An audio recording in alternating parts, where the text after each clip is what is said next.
한국이 보내준 무기는 폴란드가 사용하던 이전 무기와 비교할 수 없습니다. 왜냐하면 완전히 새로운 세대의 무기이기 때문이죠. 한국이 개발한 세계 최고의 다연장 로켓 시스템 에메랄스인 천무의 3차 출고가 폴란드에서 완료되었습니다. 하나 에어로스페이스 유럽 지사 책임자인 모건 모겐센은 지난 4월 10일 18대의 천무 발사대가 폴란드에 배송되었으며 연말까지 54대의 발사대가 배송될 예정이라면서 하나 에어로스페이스의 납품 능력과 최고의 품질은 전 세계 누구도 따라올 수 없다는 게시글을 남겼습니다. 지난해 8월 4대의 발사대, 12월 14대의 발사대를 인도받은 폴란드는 불과 4개월 만에 추가 18대의 발사대를 인도받아 현재 36대의 발사대 대규모 화력 체계를 갖출 수 있게 되었습니다. 폴란드 현지에서도 한국의 엄청난 납품 능력에 놀라움을 감추지 못하고 있는데요. 일례로 같은 체계인 미국의 하이마스의 경우 2019년 계약 체결 이후 4년이 지나서야 1004대 물량을 인도받았고 그 후로 아직 추가 인도 소식은 들려오지 않는 상황에서 한국은 불과 1년 만에 36대의 발사대를 보내준 것입니다. 더군다나 하이마스의 경우 천무 에메랄스 발사대 대비 절반 수량이 탑재 가능한 작은 사이즈임에도 불구하고 미 로키드 마틴은 정확한 납기 준수를 하지 못하고 있는 상황이죠. 이처럼 한국의 빠른 납기 능력은 타의 추정을 불허하는데요. 이는 천무 발사대와 통합될 폴란드 옐츠 트럭의 제조 능력과 견주어 보면 잘 알 수 있습니다. 폴란드 포병 중 유일하게 천무 발사대를 운용하고 있는 제18 기계화 사단은 현재 폴란드 옐츠사 트럭과 천무 발사대가 통합된 호마르 K 15대를 운용하고 있습니다. 한화가 작년에만 보내준 발사대가 총 18대임에도 불구하고 발사대를 얹을 트럭과 통합이 아직 이루어지지 못한 것이죠. 발사대 제조보다 통합이 더 오래 걸리는 폴란드 상황입니다. 모건 모겐센 대표는 옐츠 트럭과 발사대가 통합되는 데 걸리는 시간은 4개월이라고 밝혔는데요. 상황이 이렇다 보니 하나가 제조한 천무 발사대가 이미 폴란드에 도착하여도 트럭과의 통합 시간이 소요되어 바로 운용되지 못하고 있는 것이죠. 이런 상황 가운데 폴란드 제18 기계화 사단의 호마르 K 실제 운용 병사들은 하나같이 입을 모아 폴란드형 천무에 대해 극찬하고 있습니다. 지난 2월 폴란드 군사매체 디펜스 입사는 현지 호마르 K 운용 병사들과의 인터뷰를 담은 제18 포병 연대의 호마르 K는 포병 기술의 혁명이라는 영상을 게재했습니다. 여기서 제1포병사단 사령관은 이전 장비와의 비교 질문에 비교할 수 없다. 왜냐하면 대체품이 아닌 완전히 새로운 시대의 물건이기 때문이라고 극찬하였습니다.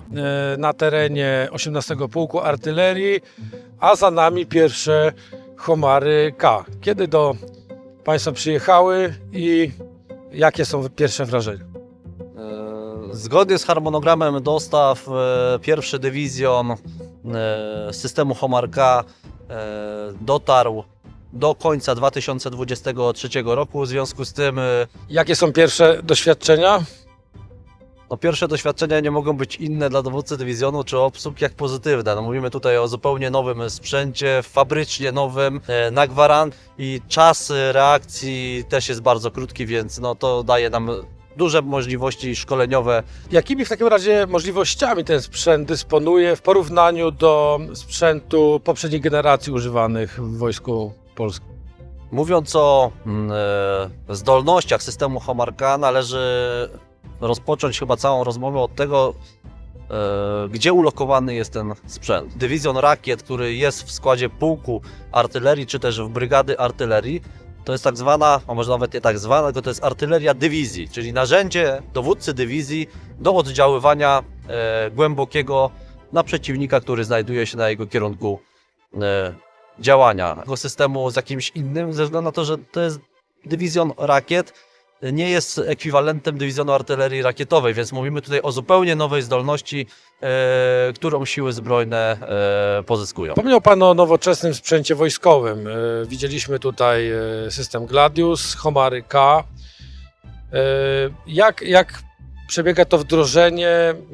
Czy jest to, wiąże się z jakimiś problemami? No bo do tej pory nie było specjalistów, którzy znali ten sprzęt. Tak, to bardzo trudne i odpowiedzialne zadanie, bo to jest sprzęt, który my jako pierwsi w Wojsku Polskim pozyskaliśmy. Decyzją wyższych przełożonych 18 Pułk Artylerii będzie wyposażony w sprzęt koreański, czyli to 2 dywizjony ogniowe K9 Thunder i 2 dywizjony rakiet K239 Homar K. Testujemy ten sprzęt, polski sprzęt wybudowany przez polskie firmy. To jest system poszukiwawczo-uderzeniowy, szkolenia przez firmy polskie WB Electronics, Flytronic, moich żołnierzy, żeby się z tym sprzętem zapoznali i szkolenie w Korei na sprzęcie koreańskim, czyli na K239 i na K9. Przede wszystkim dywizjony artylerii rakietowej, które funkcjonowały i funkcjonują dalej do tej pory, dysponują amunicją niekierowaną. Jest to rażenie powierzchniowe. W systemach HOMAR mówimy o amunicji precyzyjnej, gdzie punkt upadku rakiety jest wskazywany w sposób bardzo dokładny. 이런 상황 가운데 최근 54대 K9 자주포 구입을 확정지은 폴란드 이웃국 루마니아가 K9 자주포, 포탄, K10 탄약 운반 장갑차뿐만 아니라 천무 다연장 로켓포를 구매할 계획도 갖추고 있어 화제가 되고 있습니다. 지난 1월 30일 K9의 9번째 수출국이자 10번째 운용국이 된 루마니아는 포병 체계의 통합 및 폴란드와의 상호 운용성을 위해 천무 MLRS 역시 구매 목록에 올려놓았는데요. 루마니아 군사 전문가 다시안 드라코는 자신의 SNS에 한국과 체결한 K9 계약에는 천무 K239의 잠재적 구매도 포함되어 있으며 이를 교체할 최소 180개의 그레드형 발사대를 갖춘다면 2017년에 구매한 하이마스의 수출 가격보다 4배 더 저렴한 대안을 제공할 수 있다고 했습니다. 루마니아의 경우 폴란드와 달리 자국산 트럭의 통합이 아닌 K239 천무 원형을 수입할 것으로 예상되어 하나 에어로스페이스의 수주 금액이 더욱 높아질 것으로 기대됩니다. 또한 루마니아는 지난해 국방경제부 장관 등 대규모 정치 대표단이 하나 에어로스페이스와의 MOU를 맺고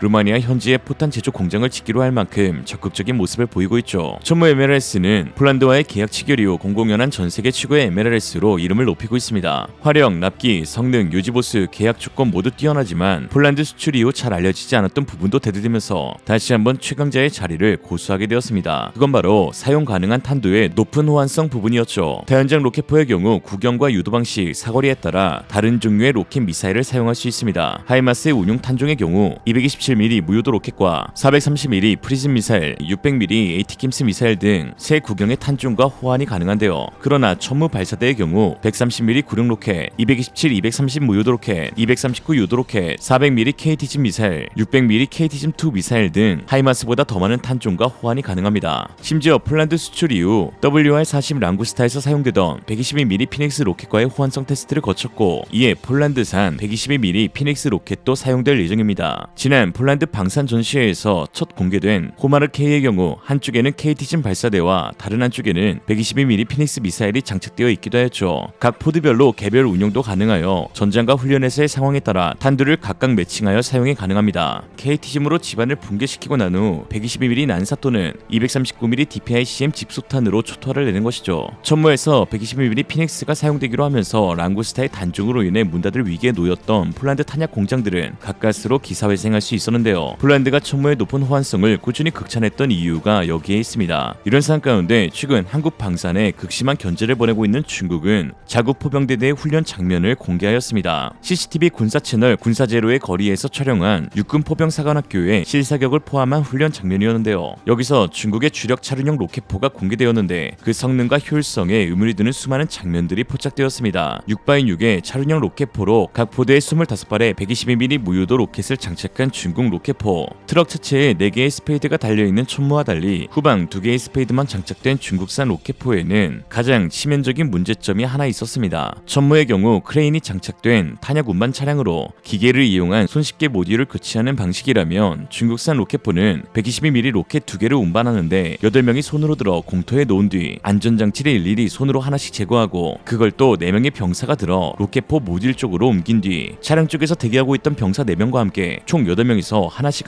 장착시켜야 한다는 것입니다. 사회자는 이런 하나씩 넣는 과정은 포병에게 가장 힘든 작업 중 하나라고 표현했는데요. 그러면서 많은 사람이 이렇게 많은 탄약을 아주 조심히 천천히 운반해야 한다라고 했습니다. 저 짓을 50번이나 해야 한다는 것이죠. 탄약 운반에서 탑재까지 드는 시간은 빠르면 1시간, 발사를 다 하게 되면 또다시 1시간을 들여야 재정전이 가능하다는 것입니다. 한 50명의 병사들이 있었지만 딱 2대의 로켓포만 두었던 이유가 있었네요. 5대였으면 병사들이 힘들어서 기절할 듯 이후 표적 명중을 확인하는 과정 역시 컴퓨터나 드론, 레이더 같은 장비를 사용하는 것이 아닌 망원경이나 유선통신으로 확인하고 있는 중국군입니다. 한국군은 천무를 2013년에 개발 완료하여 2015년부터 주요 육군 군단 포병 여단과 해병대에 1개 대대 이상씩 배치하였고 최종 367문을 양산하기로 했는데요. 천무의 경우 모듈 교체에 드는 시간은 5분 내외로 실질적으로 천무 1개가 중국이 보유한 로켓포 대대를 전멸낼 수 있을 정도로 강력한 효율성을 지니고 있습니다. 물론 중국과 북한이 보유한 로켓포가 질적으로 한국군과 비교가 안 되더라도 하더라도 수량만큼은 경계해야 하는 부분인데요. 화력은 결국엔 양과 비례할 수밖에 없기에 무엇보다도 첨단 기술로 사전에 묵사발 낼 수 있는 집중 타격 능력과 정확도가 매우 중요할 것입니다. 이런 상황 가운데 최근 놀라운 소식이 전해졌는데요. 북중 로켓포 킬러인 한국형 대포병 레이더 2가 우리 군에 배치 완료된 것입니다. 지난 3월 29일 방위산업청은 2017년 체계 개발을 마친 대포병 탐지 레이더가 육군 정군단 및 서북도서 주둔부대에 배치 완료됨을 알렸는데요.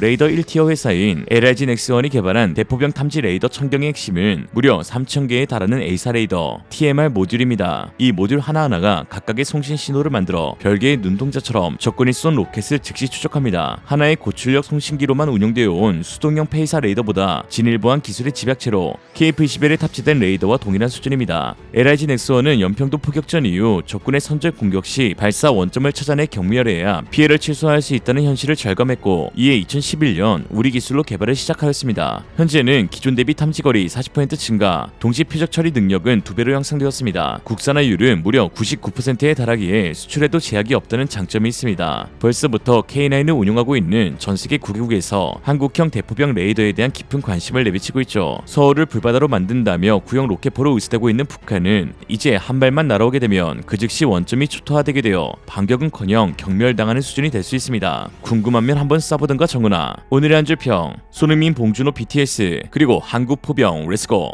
이생으로 리얼리즘이었습니다. 여러분의 생각은 어떠신가요? 현명하고 지혜로운 여러분의 의견을 지금 댓글에 남겨주세요. 감사합니다.